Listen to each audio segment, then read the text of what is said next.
1.5 മാസം മുമ്പാണ് എന്നെ ഊന്നുകൽ പോലീസ് സ്റ്റേഷനിൽ വിളിച്ചത്, ഇങ്ങനെ ഒരു പരാതി ഉണ്ടെന്ന് പറഞ്ഞു. അപ്പോൾ ഞാൻ അന്നൊരു CA ആണ് വിളിച്ചത്, പേര് ഞാൻ ഓർക്കുന്നില്ല. അപ്പോൾ പുള്ളി വിളിച്ചിട്ട് ഇങ്ങനെ ഒരു അലിഗേഷൻ എന്ന് പറഞ്ഞാൽ ഞാൻ പറഞ്ഞു ഈ പെൺകുട്ടി ഞാൻ അറിയില്ല, ഞാൻ കണ്ടിട്ടില്ല, ഇങ്ങനെ ഇത്രയും ഇതിനകത്ത് പറയുന്ന അലിഗേഷൻസ് ഒക്കെ പറഞ്ഞപ്പോൾ ഞാൻ പറഞ്ഞു എനിക്ക് അറിയില്ല സാർ എന്ന് പറഞ്ഞു. അപ്പോൾ അവരതൊരു ഇതിൽ വാസ്തവമില്ല, ഇതൊരു ഫേക്ക് കേസാണെന്ന് പറഞ്ഞിട്ട് അതന്ന് ക്ലോസ് ചെയ്യുകയാണ് ചെയ്തത്. അപ്പോൾ ഞാൻ സാറിനോട് ചോദിച്ചു, സാർ ഇത് ഞാനെന്നാ ഒരു പരാതി കൊടുക്കട്ടെ പോലീസിനോ, അല്ലെങ്കിൽ ഇത് എവിടെയാണ് പരാതി കൊടുക്കട്ടെ, കാരണം ഒരു ഫേക്ക് ആയിട്ട് ഒരു അലിഗേഷൻ വരുവാണല്ലോ.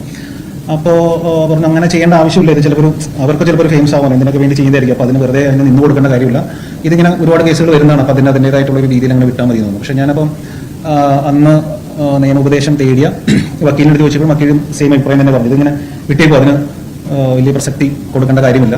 പിന്നെ ഇങ്ങനെ ഫേസ്ബുക്കിലൊക്കെ എഴുതിയിരിക്കുന്നുണ്ട്, എന്താണ് വാട്സപ്പിലൂടെ വൈറസ് സന്ദേശം അയച്ച് ഫോൺ ഹാക്ക് ചെയ്യുന്ന പരിപാടി എന്നൊക്കെ പറഞ്ഞു. അപ്പം അങ്ങനെ വായിച്ചപ്പോൾ ഞാൻ ഇത് വളരെ ബേസ്ലെസ് ആയിട്ട് സംസാരിക്കുന്ന ഒരു വ്യക്തിയാണല്ലോ, അപ്പോൾ പിന്നെ അതിൻ്റെ പിന്നാലെ പോകേണ്ട കാര്യമില്ലല്ലോ എന്ന് തോന്നി. ഒരു പരിചയമില്ല, ഇത് ഞാൻ ഈ പെൺകുട്ടി